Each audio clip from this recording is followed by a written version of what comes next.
Have you ever paused to wonder what truly lights up a child's face with a smile? Is it a giant mansion with endless rooms, a garage lined with luxury cars, or plates of fine food from the fanciest restaurants in the city? Or could it be something far more ordinary, something that no amount of wealth could ever buy? This story is about those questions, about success, love, and what actually matters in life. If you believe that the most valuable things in the world cannot be bought, then you'll want to hear this journey until the very end. And before we dive in, don't forget to like this video, share it with someone you care about, and subscribe so you won't miss the next powerful story.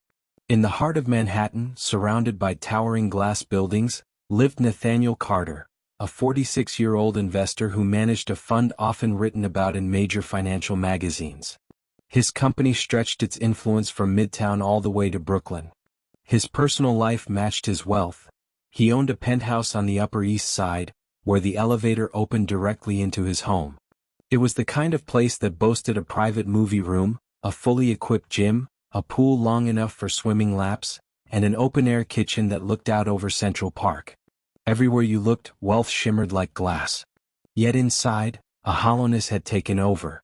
It had been 8 months since Nathaniel's wife, Rachel, died in a tragic car accident on the interstate.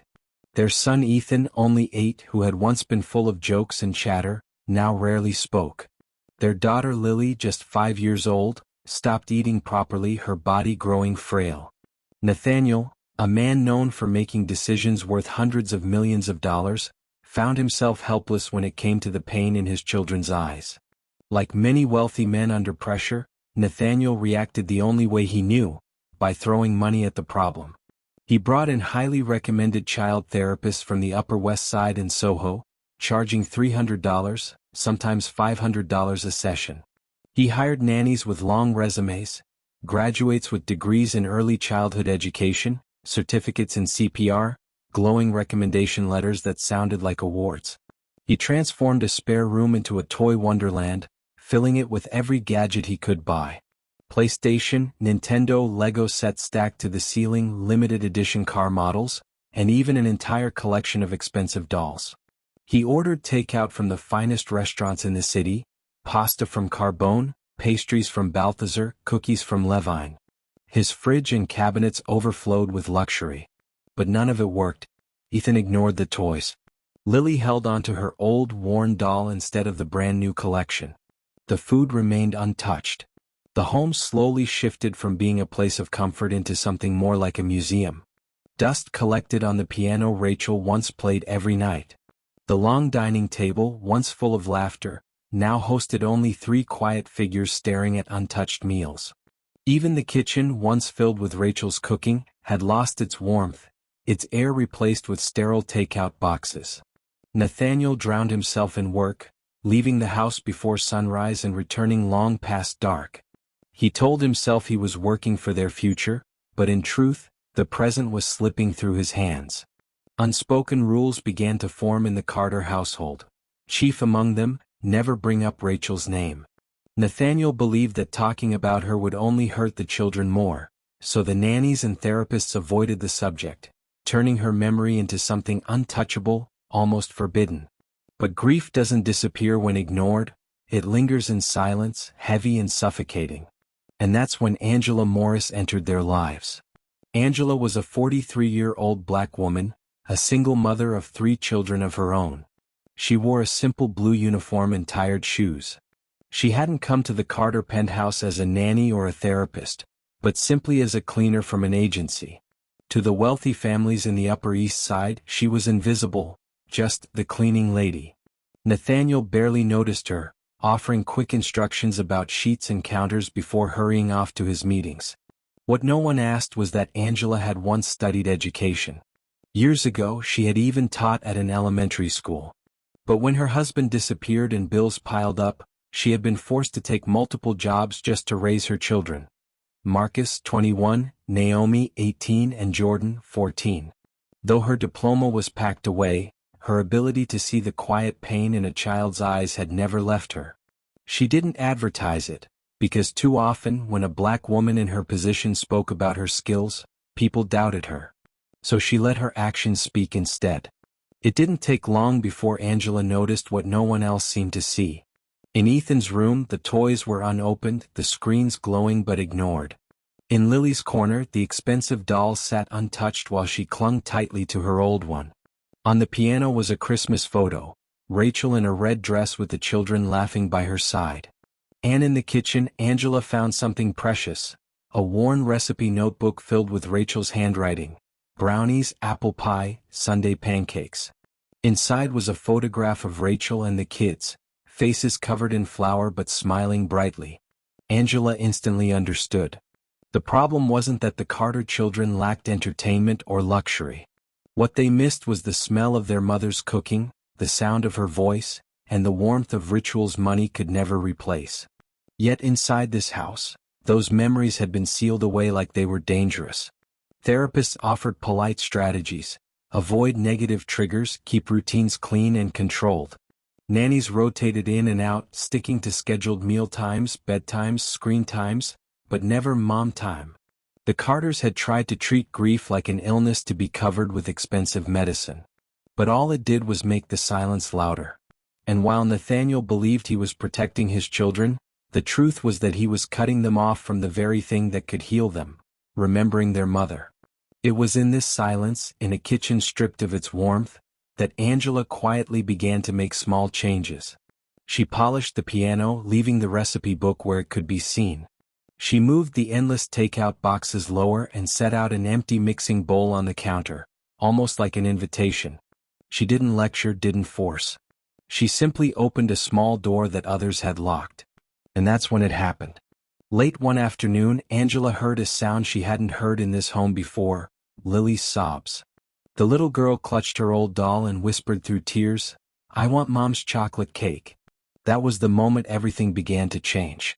Angela stopped wiping the kitchen counter and knelt to the floor, placing herself at Lily's level. The little girl's face was red and streaked with tears as she clutched her doll tighter. A half-eaten cupcake sat on the table, untouched, its neat wrapper still in place. The current nanny, Melissa, hurried in with her usual stiff smile, holding out a bakery box. "Sweetheart, look, magnolia cupcakes.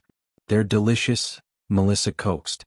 But Lily shook her head violently, crying harder. "It doesn't smell like Mommy's cake." Her voice cracked, and the words seemed to echo against the tall walls of the immaculate kitchen.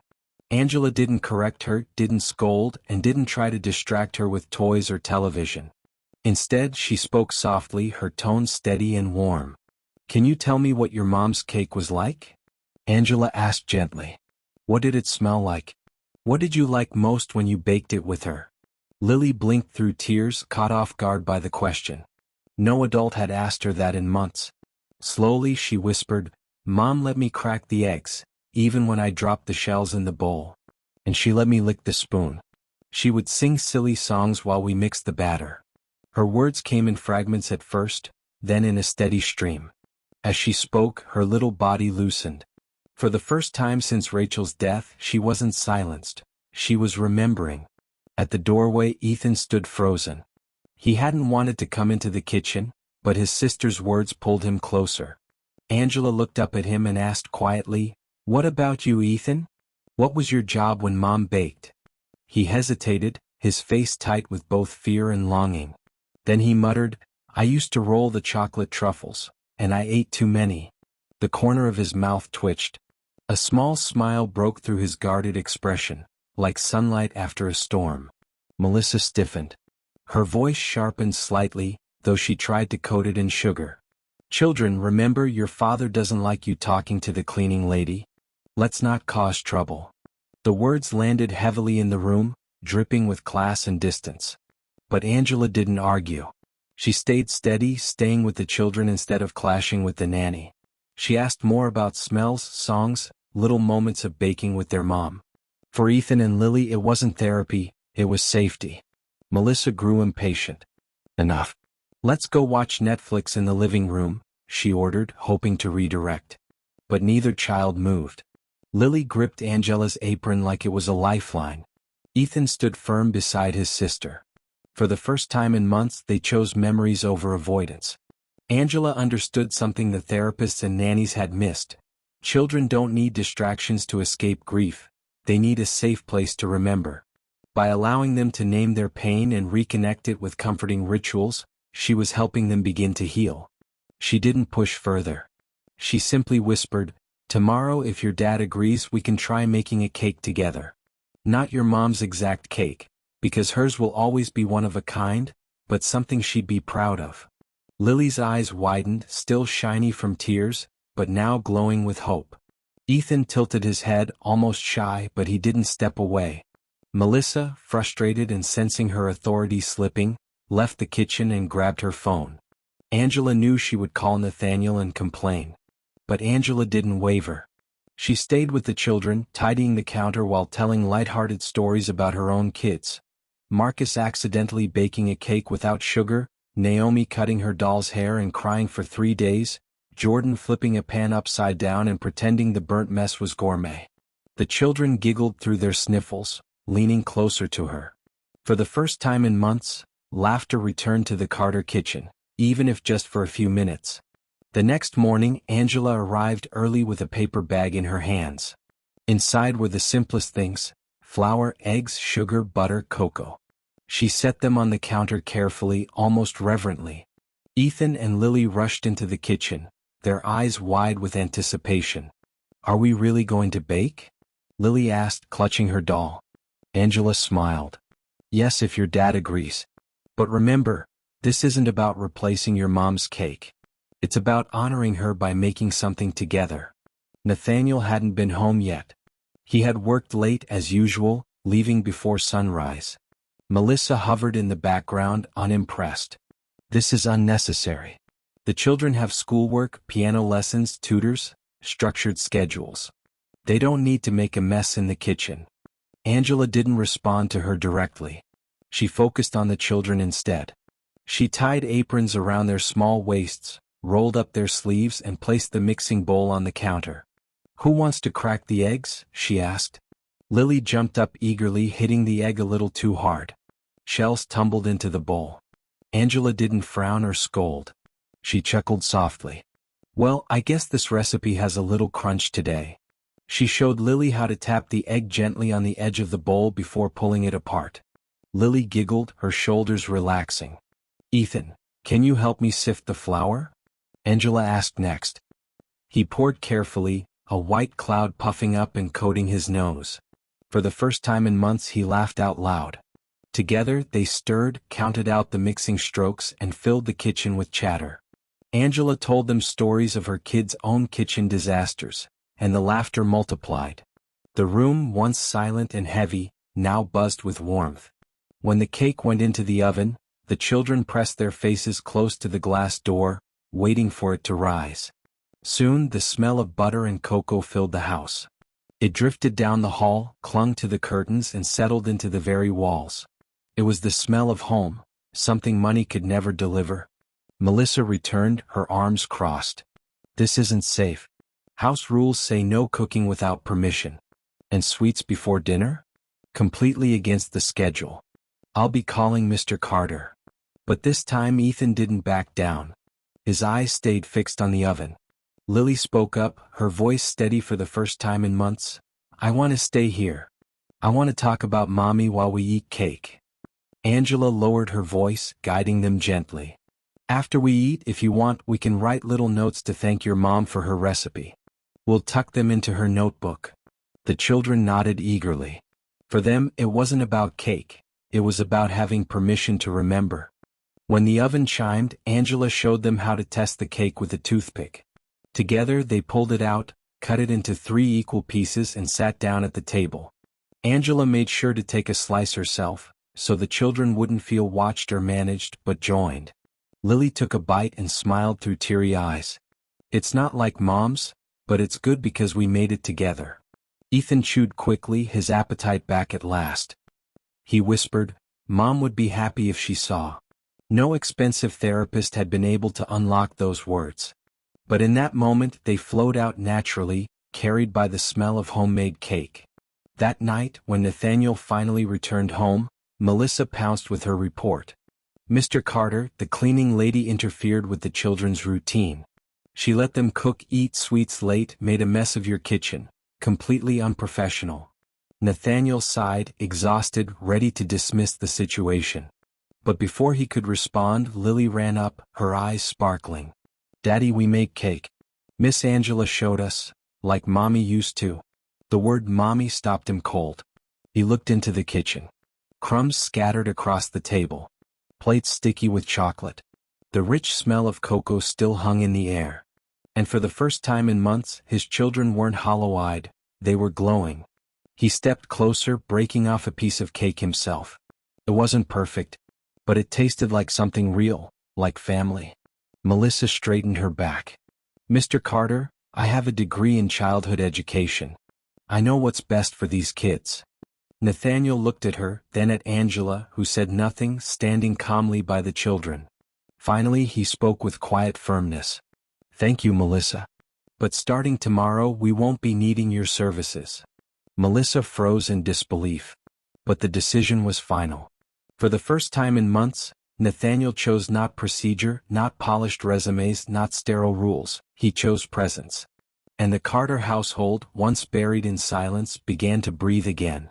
The following morning, Nathaniel's calendar looked different than usual. For the first time in months, he didn't leave the penthouse before sunrise. Instead, he sat quietly at the kitchen table, still carrying the faint scent of cocoa from the night before. The memory of Lily's words, like Mommy used to, kept circling in his head. It had been so long since he'd heard his children speak of Rachel without shutting down or bursting into tears. And it hadn't come from a therapist or a professional nanny. It had come from Angela, the woman he'd barely noticed.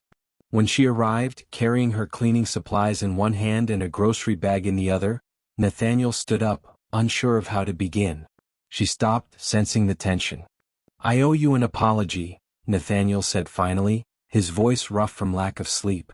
For ignoring what you've done here. For letting this house become this. He gestured around at the gleaming but lifeless rooms. Angela set her bag down gently. She didn't rush to comfort him or wave away his guilt. Instead, she spoke with the same calm clarity she had used with the children. Grief doesn't disappear just because we cover it. Children don't need to forget their mother. They need a place to keep her memory alive, somewhere safe, not hidden away. Nathaniel listened, the words sinking deeper than any therapist's advice ever had. He asked quietly, "Where did you learn to talk like this?" Angela hesitated. Part of her wanted to hold back, afraid he would see her as overstepping. But she decided honesty was better. I studied education.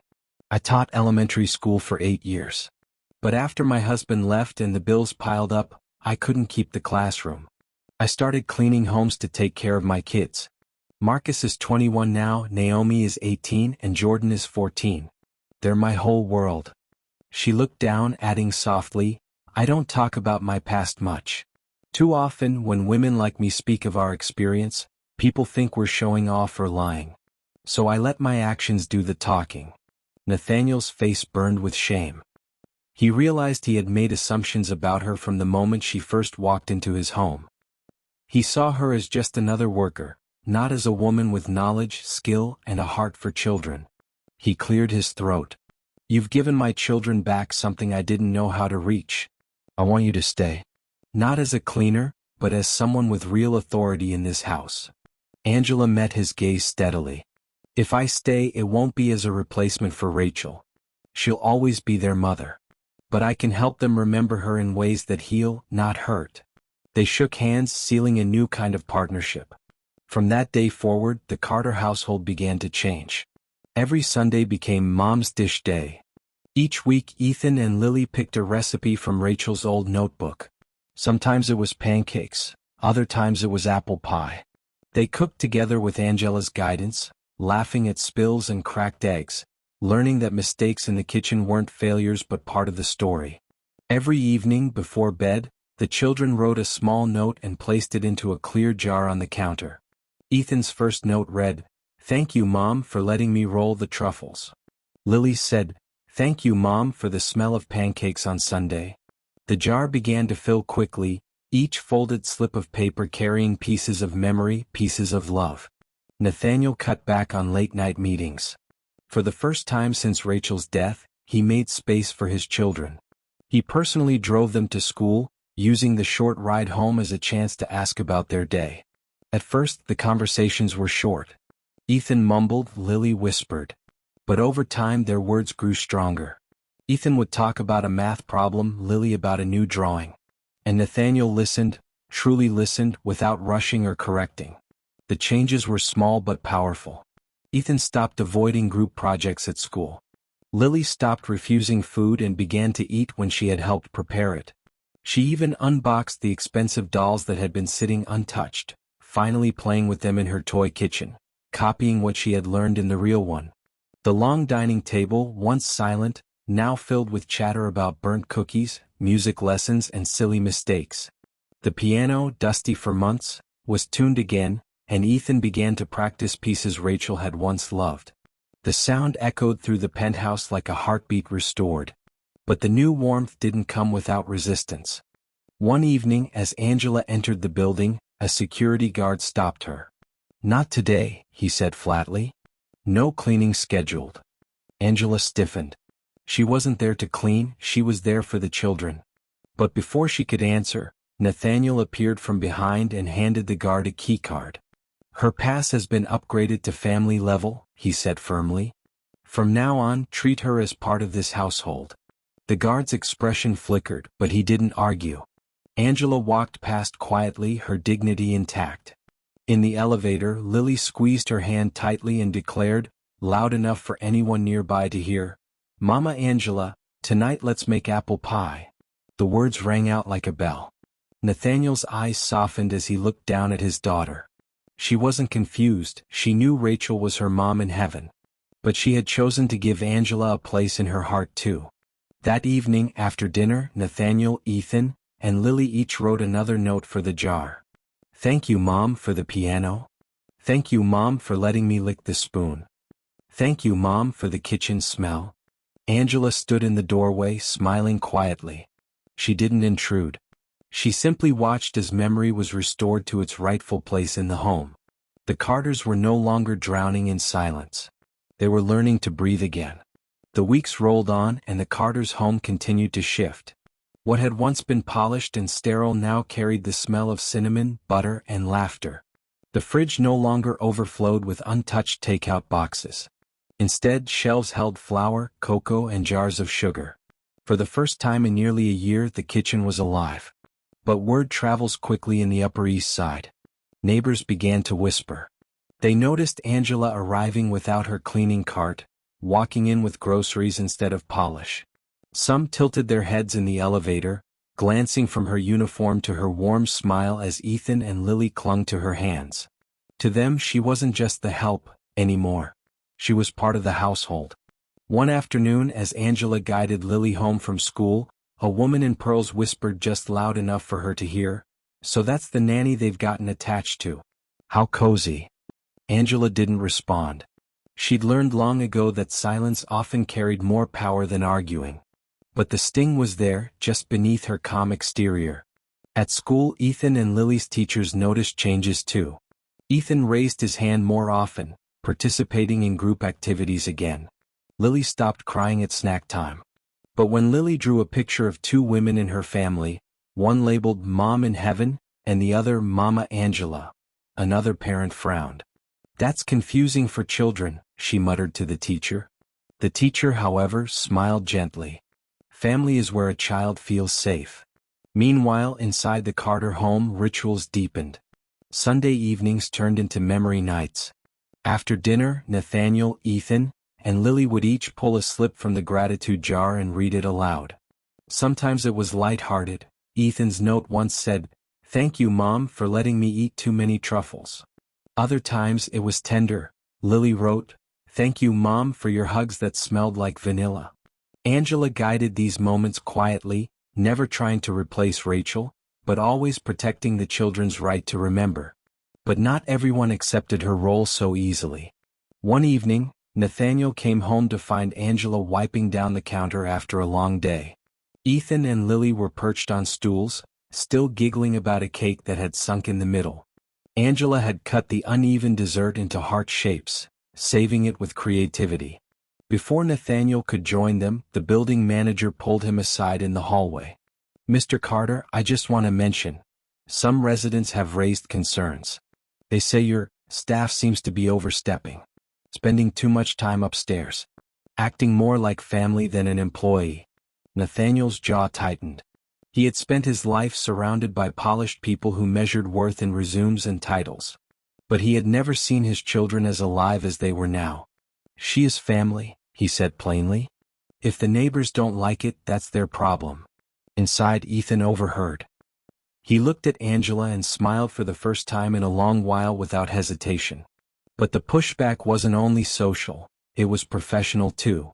At the office, Nathaniel's colleagues noticed his shift. He no longer stayed until midnight, buried in spreadsheets. He left earlier, came in later, and sometimes even blocked off entire evenings as family time. For a man who once prided himself on working around the clock, this was a dramatic change. One of his board members, Richard Daniels, approached him during a meeting. "Nathaniel, I've heard some rumors about you giving too much authority to a cleaner in your home. Look, I respect your grief, but you need to be careful. This could look unprofessional, even reckless. A CEO blurring lines like that, it's a PR risk." Nathaniel didn't raise his voice. Instead, he calmly slid a photo across the table. Ethan and Lily covered in flour, laughing as they stirred a bowl of batter, Angela in the background guiding them. "If this is reckless, then I'll take it. My children are smiling again. That's worth more than every contract I've ever signed." The room fell silent. Richard frowned but said nothing more. Back at home, Angela continued to build small rituals with the children. On Fridays they experimented with new recipes, sometimes delicious, sometimes disasters. Ethan learned how to read measurements and calculate double batches, his math skills improving along the way. Lily began to invent her own silly, special recipes, which usually ended in sticky messes but endless giggles. And Nathaniel? He began to join in. At first he felt awkward, measuring flour under Angela's patient instructions. But slowly he relaxed. He learned to laugh when eggshells slipped into the bowl or when frosting turned out lopsided. For the first time since Rachel's death, he was no longer standing outside of his children's lives, watching. He was part of them again. Yet late at night, when the children were asleep, doubts crept in.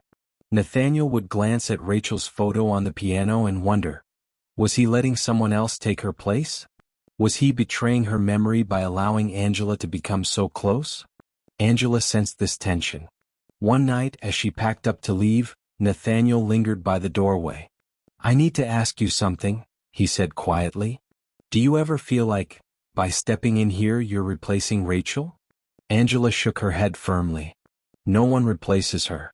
Rachel will always be their mother. My role is not to erase her. It's to keep her memory alive in ways they can hold on to without breaking. You don't heal by forgetting, Nathaniel.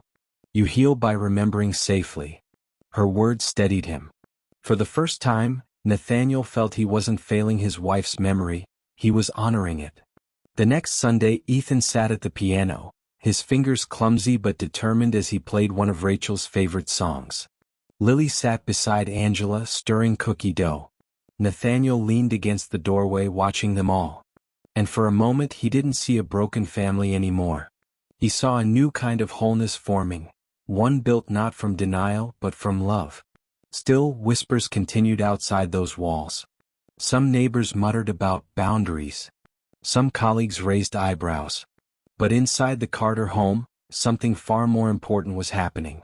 For the first time in nearly a year, the sound of laughter echoed through the halls, carrying with it the faint smell of vanilla and cocoa. And slowly the Carters began to believe again, not just in survival but in life. A month later, the Carter home looked nothing like it had before. The air was filled with rhythm again, the clinking of spoons, the hum of the piano, the squeals of laughter echoing down the hallway. Ethan and Lily had begun inviting Angela to sit with them even after meals, asking her about her own childhood, about her kids. At first, Angela only shared light stories. But eventually, her children's names began to weave their way into the Carter household as if they had always belonged. One Friday afternoon, as Nathaniel came home earlier than usual, he overheard Ethan asking Angela, What's Marcus like? Angela chuckled. Marcus is my oldest. He thinks he's serious, but he laughs the loudest in the room. He's studying engineering now. Always building things even when he was little. One time he made a bridge out of popsicle sticks so strong it held a full jug of water. Lily's eyes widened. Can he show us how? Angela smiled softly. Maybe one day. He'd like that. It was Lily who first suggested inviting Angela's kids over. If Marcus builds bridges and Naomi knows how to style hair like you said and Jordan loves basketball, then we should meet them, she declared. Angela hesitated. She had built careful boundaries, not wanting to blur the lines too much. But Nathaniel, listening from the doorway, stepped in. She's right, he said. If your family is part of your life, then they should be part of ours too. This house has been empty too long. Maybe it's time it was full again. Angela called her children that night. Marcus answered first, his voice protective. Mom, are you okay over there? Are they treating you right? Angela reassured him gently. Yes, baby. They've treated me with respect. More than I expected, to be honest.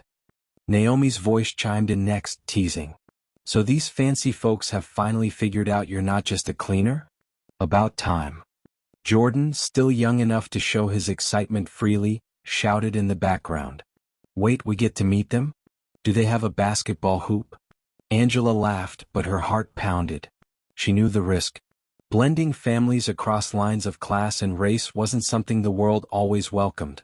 But she also knew the healing she had seen in Ethan and Lily's eyes. This wasn't just about her anymore, it was about them. The following Saturday, Marcus carried a box of wooden sticks and glue into the Carter penthouse. Naomi held a bag of hair ties and sketchbooks, and Jordan bounced a basketball under his arm, nearly dropping it against the marble floors. Ethan ran forward for a high five with Marcus, his eyes wide with awe at the tall young man. Lily tugged Naomi's sleeve shyly. Can you braid my doll's hair like you do yours? She asked. Jordan grinned at Ethan. Come on, let's find a spot to shoot hoops. Even if it's just the hallway. The house, once echoing with silence, now buzzed with energy. Marcus set up a small bridge-building project at the kitchen table, showing Ethan how to layer the sticks so they wouldn't collapse. Naomi patiently braided Lily's dolls, then Lily's hair itself, giggling together as strands fell loose. Jordan found an empty stretch of hallway and challenged Ethan to a dribbling contest, both boys laughing as the ball bounced wildly off the walls. Nathaniel stood back, watching. He hadn't realized how desperately the house needed this noise, this crowding of bodies and hearts. For months, he had been terrified of the emptiness swallowing his children. Now he realized, maybe the cure wasn't keeping the house small and controlled. Maybe it was letting it overflow. That evening, the families gathered around the long dining table. For the first time in a year, every chair was full. Angela's kids told their own stories. Marcus described his college projects. Naomi shared her dream of becoming a nurse, and Jordan made everyone laugh with impressions of his teachers. Ethan and Lily listened like they were hearing from older siblings they never knew they needed. After dinner, Angela pulled out Rachel's recipe notebook. She placed it gently on the table and looked at her children. These are the recipes that belong to Ethan and Lily's mom. Every Sunday we pick one to make together. Marcus leaned forward with respect. That's powerful, Mom. Naomi nodded, her voice soft. It's not just food. It's memory. Even Jordan, usually restless, sat quietly for a moment, sensing the weight of it. That night, as everyone left the kitchen full and tired, Nathaniel tucked Ethan and Lily into bed. Lily whispered, Daddy, can Marcus and Naomi and Jordan come again soon? It feels good when they're here. Nathaniel kissed her forehead. Yes, sweetheart. They're always welcome. Down the hall, Angela sat with her children before they left. What do you think? She asked nervously. Marcus spoke first. Mom, you're not just helping them, you're helping us too. For years, it's felt like we were always on survival mode. But here, it feels like family again. Naomi squeezed her mother's hand. Don't be afraid, Mom. You're allowed to accept this. They need you. And maybe, just maybe, we need them too. Jordan bounced his ball softly, adding, I like having little brother and sister vibes. Angela's eyes filled with tears, but she smiled. She had spent years believing her role in wealthy families would always be invisible, limited to scrubbing floors and polishing counters. Now, for the first time, she saw a different future, one where her presence mattered not because of her labor but because of her heart. That weekend ended with something simple but unforgettable. Before bed, Ethan and Lily each slipped notes into the gratitude jar. Ethan said, "Thank you, Mom, for letting me build bridges with Marcus." Lily's read, "Thank you, Mom, for new sisters and brothers who laugh with me." Angela glanced at the jar as she turned off the kitchen lights. It was nearly full now, the slips of paper pressing against one another, each one a small proof of healing. And in that moment she knew, the Carter family was no longer just Nathaniel, Ethan, and Lily. It was growing into something bigger, more complicated, but also more beautiful than she had ever imagined. Not long after Angela's children began spending weekends at the Carters' home, the outside world started to notice. And not everyone approved. It began with whispers in the building lobby. A woman carrying a designer handbag muttered to another as Angela passed by with Lily's hand in hers, "Imagine that, a cleaning lady sitting at the dinner table like family." The other raised her eyebrows. "Nathaniel Carter has really lost his mind since his wife passed." Angela heard but didn't flinch. She had lived long enough to know that some people's worlds were too small to hold compassion. What mattered was the little hand gripping hers tighter, as Lily proudly declared for anyone listening, "Mama Angela is family." The neighbors weren't the only ones watching. One morning a gossip blog splashed a headline, "Wealthy CEO gifts apartment to housekeeper? Secret romance or reckless risk?" The article hinted at scandal, painting Angela as a schemer and Nathaniel as a desperate widower. The comments section boiled with ugly assumptions. Nathaniel saw it during his commute. He slammed his laptop shut, fury rising in his chest. That evening when he arrived home, Angela found him pacing the kitchen, jaw clenched. "They're twisting everything," he said. "Making you look like you're taking advantage of me. Making me look weak. None of it's true." Angela set down the dish towel in her hand and looked him square in the eye. "Nathaniel, you can't control what people say. But you can control what you stand for. What's real is in this kitchen with your children. Don't let outsiders decide your truth." Her calm words pierced through his anger. He nodded, exhaling slowly. "You're right. What matters is them." But the attacks didn't stop there. At the next board meeting, Richard Daniels raised the issue bluntly. "Nathaniel, the press is painting this relationship as inappropriate. You've blurred lines. You've moved a cleaning woman into your family's private circle. Investors are uneasy. This company isn't a charity." The room buzzed with murmurs of agreement. All eyes turned to Nathaniel, waiting for him to back down. But instead, he pulled out a folder of reports from the pilot education program Angela had inspired. Charts showed lower dropout rates, higher emotional well-being scores, and parent testimonials about children healing through shared rituals. "Profit is oxygen," Nathaniel said firmly. "But purpose is the heart. You can't survive without oxygen. But without a heart, you're not alive. We're building something that changes lives. If the press doesn't understand that, then let them write what they want. We know the truth." The board fell silent. Some still frowned, but no one dared challenge him further. Back at home, Angela tried to keep life steady for the children. The gratitude jar grew heavier each night. Ethan wrote, "Thank you, Mom, for letting me play piano like you." Lily scribbled, "Thank you, Mom, for Mama Angela teaching me to bake." The children weren't confused. They weren't lost. They were healing. But still, Angela felt the weight of outside eyes. One evening, as she walked through the lobby carrying groceries, the new security guard scanned her badge harshly, holding it longer than usual. "Protocol," he said curtly. Angela nodded, but the sting lingered. Lily, noticing, lifted her chin and announced loudly, "This is my Mama Angela. She lives with us. She's family." The guard's face softened, caught off guard by the child's boldness. Angela squeezed Lily's hand, her throat tight with gratitude. At school, Lily's courage sparked debates too. During show and tell, she held up 2 drawings, one of her mother in heaven, one of Angela in the kitchen. A parent muttered disapprovingly in the back, confusing the poor child. But the counselor smiled. Family isn't defined by one image. Family is wherever a child feels safe. Lily stood tall and said clearly, I have two moms. One in heaven who I talk to when I play piano. And one here who bakes with me so I can talk about her. The class clapped. The parent had no reply. Meanwhile, Ethan began opening up in ways Nathaniel had thought impossible months earlier. He asked Angela to sign him up for a community cooking class. He came home proudly wearing a white apron embroidered with his name. He explained each recipe in detail, teaching Lily step by step. For the first time, Nathaniel saw his son stepping into confidence again. Still, the tension outside the penthouse continued to build. A neighbor sneered openly in the elevator one evening, "Cozy setup you've got here, Carter. What happens when she leaves with half of what you own?" Nathaniel's jaw tightened, but he didn't argue. He simply looked down at Lily, who was holding Angela's hand, and said loudly enough for all to hear, "What happens is this, my children finally smile again. And that's worth more than anything I own."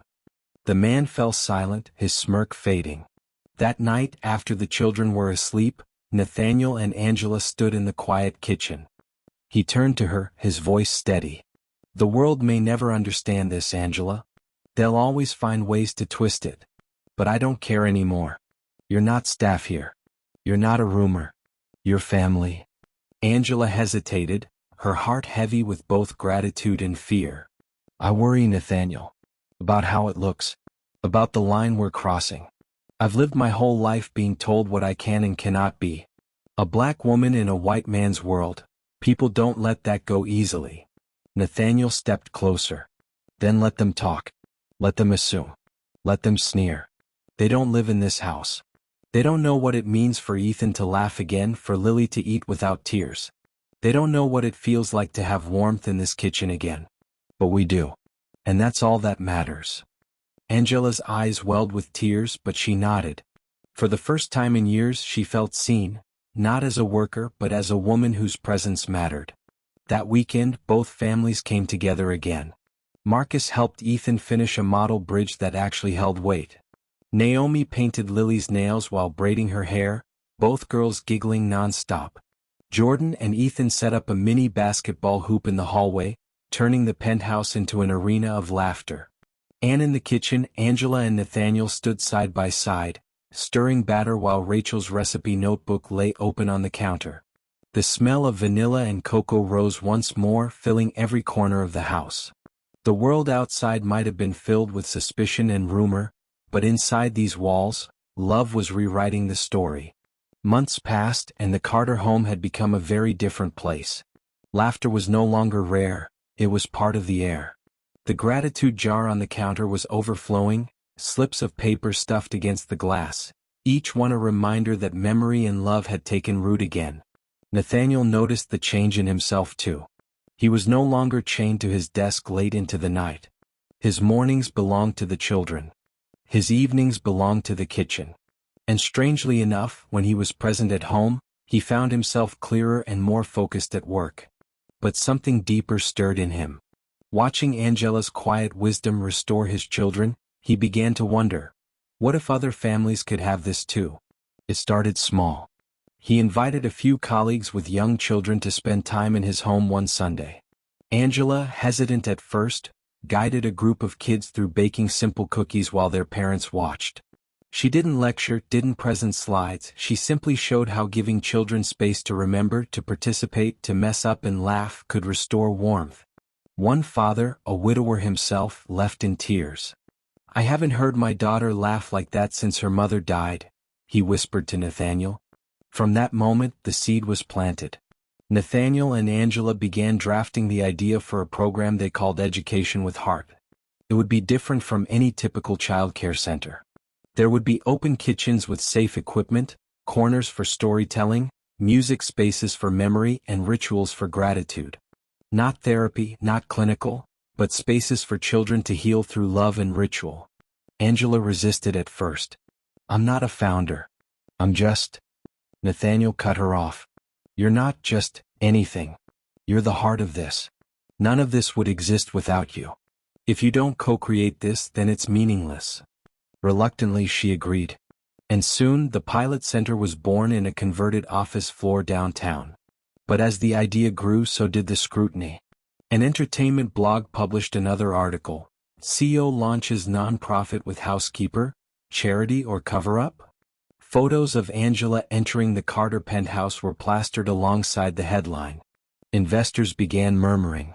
Some board members whispered that Nathaniel had lost perspective. Richard Daniels confronted him again. You've crossed a line. You're putting this woman, your cleaner, at the head of an educational program? What credentials does she have? Nathaniel didn't flinch. She has what none of your resumes can provide. Proof. My children are the proof. That's more valuable than any degree. Angela, however, felt the sting more personally. At the first open house for the pilot center, she stood at the front, nerves rattling in her chest. Parents sat in rows, some with open curiosity, others with crossed arms. She had no slideshow, no polished speech. Instead, she held up a mixing bowl. Children don't heal by forgetting. They heal by remembering safely. They don't need more toys or distractions. They need rituals. Stirring batter. Sharing stories. Dropping notes of gratitude. That's how memory finds its place. For a moment, silence filled the room. Then a mother raised her hand, tears in her eyes. That's exactly what my son needs. Can we start tomorrow? The pilot center quickly filled with children.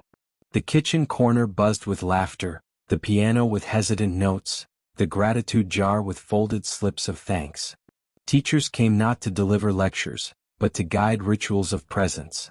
But outside the center's walls, judgment roared louder. One afternoon, as Angela walked through the Carter building, a resident sneered, "So, cleaning lady turned CO now? Must be nice climbing your way up." Angela didn't reply, but later, alone in the elevator, she leaned against the wall, tears stinging her eyes. She wasn't ashamed of herself. She was tired of fighting the same old assumptions. That night, Lily noticed Angela's silence. "Mama Angela, are you sad?" she asked, tugging her sleeve. Angela forced a smile. "No, sweetie, just tired." But Ethan, sharper now, tilted his head. "Did someone say something mean again?" Angela didn't answer, but the children exchanged a glance. The next day at school, Lily stood in front of her class and announced during show and tell, "I have two moms. One in heaven and one here. My mama Angela helps me remember my mom, not forget her." Her classmates clapped. Teachers smiled. And the story began to spread, not as gossip but as testimony. Meanwhile, the gratitude jar at home continued to fill. On one slip, Ethan wrote, "Thank you, Mom, for letting me cook so I can remember you."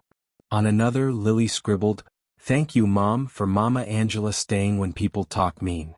Nathaniel read those notes quietly each night, realizing more and more that Angela wasn't just helping his children.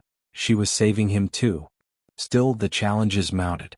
Richard Daniels pressured him again, threatening to pull support if Nathaniel didn't draw a line between personal life and business.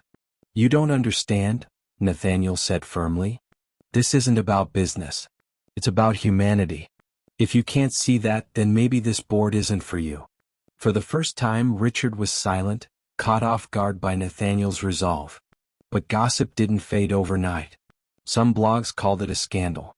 Some neighbors whispered about boundaries. Some investors hesitated. Inside the Carter home, however, none of that mattered. Because every night after the children slipped their notes into the jar and the smell of baked bread or chocolate cake lingered in the air, Nathaniel knew one truth. No rumor, no headline, no judgment could ever match the sound of his children's laughter returning. And that was worth everything. 6 months later, the pilot center was no longer just an experiment. It had become a movement. What began as one small floor downtown was now being copied in Brooklyn and Jersey City. Each center had the same layout: an open kitchen with safe stoves, a piano corner with an upright instrument, and a gratitude jar sitting on the counter like a beating heart. Parents lined up on waiting lists, some traveling across the city just for their children to be part of it. Word spread that kids who once struggled with grief, silence, or shyness were blossoming again. They weren't being pushed into therapy rooms or handed endless toys. They were baking bread, writing notes, and playing music. Angela watched in awe as teachers came to her not for abstract theories, but for lived wisdom. She taught them the three principles she had learned through Ethan and Lily: presence before method, rituals to anchor memory, and giving grief a place through action. Teachers sat beside her in the kitchen, cracking eggs and laughing at messes, realizing that healing wasn't complicated, it was human. But with growth came new storms. An entertainment site once again tried to frame the story. From cleaning lady to co-founder. Inspiration or manipulation? The headline carried doubt between its lines, as if Angela's rise could only be explained by scandal. At a board meeting, Richard Daniels returned to his favorite criticism. The margins are lower than traditional childcare. Investors don't see why we're spending on things like open kitchens and gratitude jars. If we cut those extras, we'd be more profitable. Nathaniel didn't hesitate. If we cut those, then we'd stop being who we are. We wouldn't be teaching with heart anymore, we'd just be selling childcare. And I won't sell my wife's memory, my children's healing, or Angela's vision for a slightly higher margin. Some board members nodded. Others frowned. But no one could ignore the impact. Parents' testimonials poured in. Stories of children who no longer cried at bedtime, who laughed again, who found ways to talk about lost grandparents or siblings. Angela kept her head down, pouring herself into the work. She wasn't comfortable in the spotlight, but the family she met reminded her why she had said yes.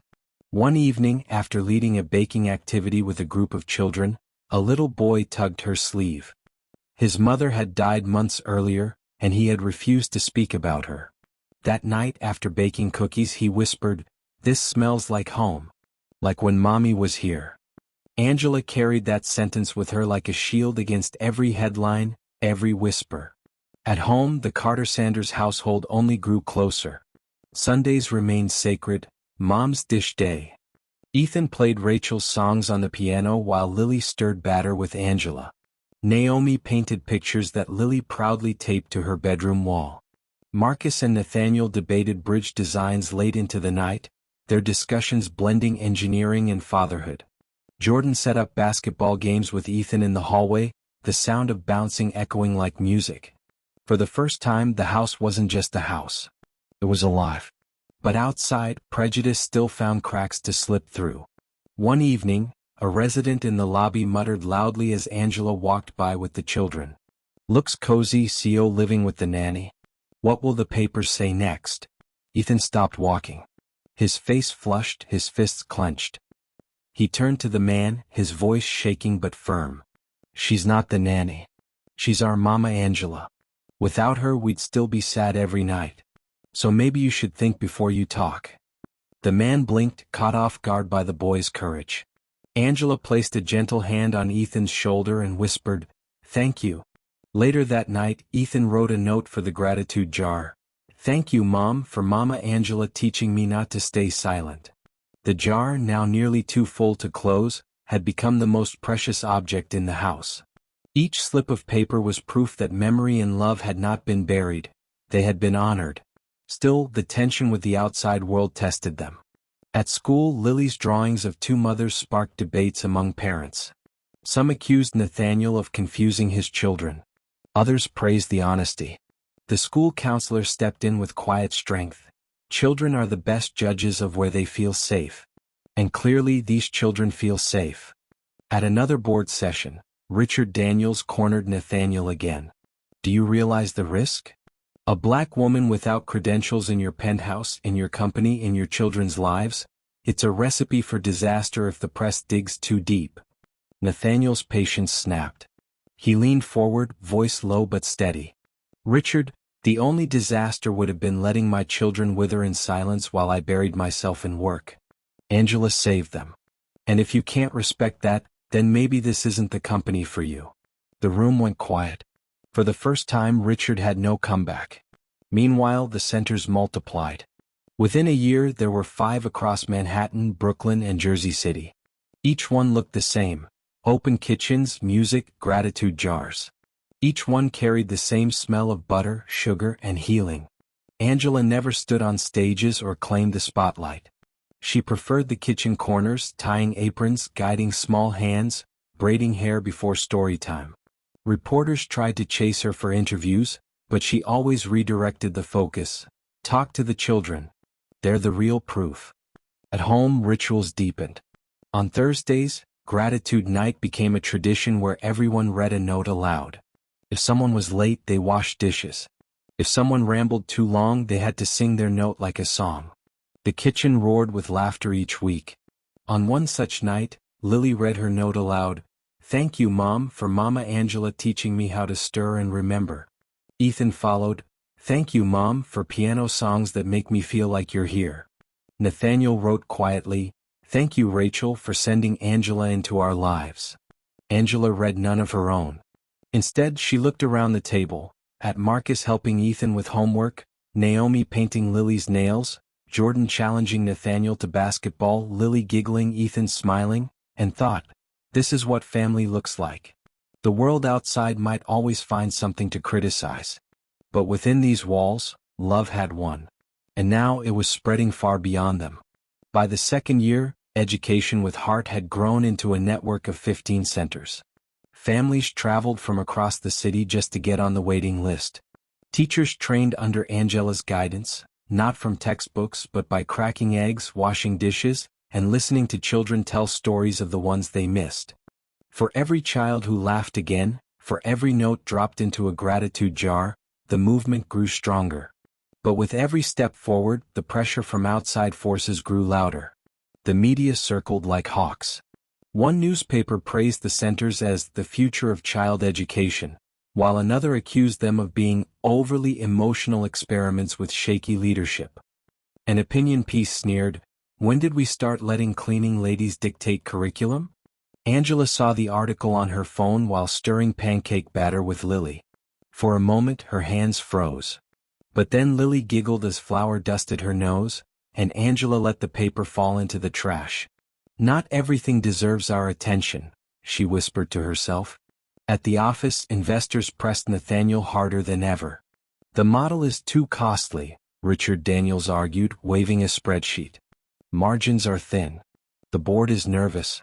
If you want expansion, cut the extras, the kitchen corners, the music, the jars. Keep the curriculum clean." Nathaniel leaned back in his chair, calm but unshakable. "The kitchen corners are the curriculum. The music is the therapy. The jars are the heart. If you strip those, you strip the soul. And I won't sell something soulless." The room fell silent. Investors exchanged uneasy looks. For them, profit was the goal. For Nathaniel, healing was the mission. Meanwhile, the family faced more personal attacks. Rumors spread online, twisting their story into scandal. Anonymous comments filled with prejudice appeared under articles. "She's milking his grief. He's blinded by pity. What's a black woman doing raising rich white kids?" Angela felt the sting, but she had long learned to measure her worth differently. Each night, when Ethan and Lily dropped new notes into the gratitude jar, "Thank you, Mom, for Mama Angela's hugs when I cry," or "Thank you, Mom, for family dinners with everyone laughing," she remembered what mattered.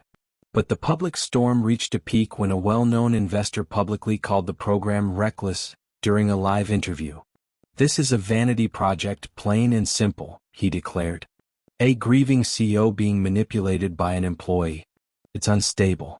It won't last." The clip went viral. Critics pounced. Parents at the centers worried. Teachers whispered. For the first time, doubt crept into the air. That weekend, Nathaniel came home visibly worn. He sat at the kitchen table long after the children had gone to bed, his head in his hands. Angela joined him quietly, setting down 2 mugs of tea. "They're tearing it apart," he muttered. "All of it. Me. The centers. I don't know if I can keep this going." Angela reached across the table, her hands steady. "Nathaniel, you've been rich long enough to know money is loud. But love is stronger. These centers aren't built on spreadsheets. They're built on children's laughter, on parents seeing hope again. You can't measure that in profit margins. And no headline can erase it." Her words steadied him like an anchor. The next day, Nathaniel made a bold choice. He invited Richard Daniels and skeptical investors to visit a center, not for a presentation but for a session. He insisted they sit in the kitchen corner while children baked banana bread with their parents. At first, the men looked stiff, out of place in their tailored suits. But then a little boy, his mother weakened from chemotherapy, cracked an egg clumsily into a bowl and whispered, "Doesn't this smell like home, Mom?" The mother's eyes filled with tears as she kissed her son's head. Richard Daniels shifted in his chair. For the first time he said nothing. The investors left quieter than they had arrived. Some still frowned, but none could deny what they had witnessed. Back at home, Ethan and Lily kept building their own rituals. Ethan practiced new recipes, proudly serving them to Marcus for official taste tests. Lily created her own version of the gratitude jar for her dolls, scribbling tiny notes like, "Thank you, Mommy," for bedtime stories, and tucking them under doll blankets. One rainy evening, the family turned off all the lights, lit candles, and each pulled a note from the jar to read aloud. Naomi wrapped hers as a joke, sending everyone into fits of laughter. Marcus read his in a deep announcer's voice. Jordan tried to dunk his note into the jar like a basketball, missing on purpose to make Ethan laugh. When it was Nathaniel's turn, he read quietly, "Thank you, Rachel, for sending Angela to us when I thought we had lost everything." The room fell silent, filled with warmth. No storm outside could touch what was alive inside those walls. But the world wasn't finished testing them. At a public forum about education, a critic stood up and challenged Angela directly. "What gives you the right to lead an educational model? You're not a certified psychologist. You're not a professor. You're just a former cleaning lady." The audience murmured, waiting for her reply. Angela's hands trembled slightly, but her voice stayed firm. "You're right. I'm not a professor. I don't have a PhD. What I have is proof. Proof that children who were silent now laugh. Proof that grief no longer chokes them. Proof that they can say their mother's name without fear. If you want to measure credentials, look at the children. They're my credentials." The room erupted in applause. Even some critics stood, moved by the simplicity of her words. That night, when Ethan and Lily asked what happened, Angela told them gently, "Sometimes people won't see you for who you are. But if you stand in truth, eventually, they'll have no choice but to listen." Lily dropped a note into the jar. "Thank you, Mom, for Mama Angela teaching me to be brave." Ethan added one too. "Thank you, Mom, for giving us two moms instead of one." Nathaniel watched them, his chest heavy with gratitude. He realized then, the world could throw rumors, prejudice, or doubt, but nothing could undo what had been built in this home. The Carter Sanders family was no longer surviving grief. They were rewriting it. And through their work, countless other families were learning to do the same. The third year of education with Heart marked something no one could ignore. What began as a single pilot floor had grown into 25 centers across the state. The model was studied in universities, invited into policy discussions, and even requested overseas. Yet for Angela and Nathaniel, the real proof wasn't in the numbers or the headlines. It was in the children's voices, the laughter spilling out of kitchens, and the quiet healing taking place one family at a time. The Carter Sanders household had its own rhythm now. Rituals that once felt like experiments had become traditions. Sunday nights remained sacred. Rachel's recipes, chosen at random, guiding the family through dishes that carried both memory and love. Ethan had become the lead chef, his confidence so strong he now hosted live streams teaching other children how to cook with memory. Lily had her own corner of the apartment filled with dolls, each one braided by Naomi, each one tucked with tiny slips of paper that mirrored the family's gratitude jar. Marcus was mentoring Ethan on engineering projects, while Jordan dragged Nathaniel into hallway basketball matches that always ended in laughter. The gratitude jar in the kitchen had long since overflowed. They had started a second, then a third. By now, they had a small collection of jars lined along the counter, each stuffed full of memories written by small hands and steady ones. On hard days, Angela sometimes sat with a cup of tea, pulling out random slips just to remind herself how far they'd all come. "Thank you, Mom, for Mama Angela's hugs. Thank you, Mom, for Dad smiling again. Thank you, Mom, for Sunday nights that smell like home." But with growth came a final test. A high-profile documentary crew requested access to film education with Heart. Nathaniel was hesitant, worried about reopening old wounds in the public eye. Angela was even more reluctant. She had never sought the spotlight and hated the way strangers twisted her story. But it was Ethan and Lily who convinced them. People should know, Ethan said. If we can help other kids like us, we should. Lily added, Mama Angela, you always say remembering helps. Maybe this is another way to remember. So they agreed. The cameras followed quietly as children baked, played music, and wrote gratitude notes. They filmed teachers learning not from textbooks but from the children themselves. They filmed Angela guiding gently, not commanding, always present but never demanding attention. And they filmed Nathaniel reading bedtime stories to Ethan and Lily, his voice steady, his heart healed enough to laugh at their interruptions. When the documentary aired, it didn't sensationalize. It didn't gossip. It showed truth. Families across the country watched children laugh again, parents cry tears of relief, and communities rally around simple rituals of healing. The response was overwhelming. Donations poured in, waiting lists grew, and volunteers begged to be trained. For once, even the press set aside scandal and spoke of hope. But the most moving moment wasn't on film, it was at the first annual Education with Heart celebration. Families, teachers, and children gathered at the largest center to honor the journey. On stage, Nathaniel spoke briefly, thanking staff and parents. Then he stepped aside and gestured for Angela to come forward. She froze at first, uncomfortable with the spotlight. But the crowd's applause urged her on. Angela stood at the podium, looking out at rows of children, some holding cookies, others holding slips of gratitude notes. She cleared her throat. I never thought I'd be here. For most of my life, people only saw me as what I did, cleaner, worker, background. But these children taught me something. Healing doesn't need titles. It needs presence. It needs love. That's all I ever tried to give. And somehow it grew into this. The crowd rose to its feet, clapping, some crying. Angela stepped back, her cheeks wet with tears. That evening, the family gathered at home for their own quiet celebration. The kitchen was full again, bread baking, music playing, laughter spilling. Ethan pulled out a brand new gratitude jar, clear and empty. We need to start fresh, he declared. Lily dropped in the first note. She read it aloud. Thank you, Mom, for sending Mama Angela so we never had to be alone. Angela looked away, her chest tight, tears slipping down her face. Nathaniel placed a hand over hers. You don't know what you've given us, he whispered. But Angela did know. Because in that kitchen, surrounded by family, by noise, by warmth, she felt something she hadn't felt in years, home. Later that night, after the children were tucked in, Nathaniel walked to the balcony, gazing out at the city lights. Angela joined him quietly. Rachel would have loved this, he said softly. Angela nodded. She's here. Every recipe, every note, every laugh, you kept her alive. No, Nathaniel corrected gently. You did. Angela didn't argue. She simply leaned against the railing, the city below buzzing with life, the apartment behind them glowing with warmth. Inside, the jars lined the counter, stuffed full of gratitude, proof that love had endured loss. And in that moment, the story was no longer about grief or scandal or survival.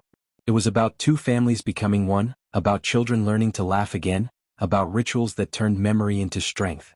The Carter Sanders family had not just healed, they had built something that would outlive them. Love, after all, was the only legacy that truly lasts.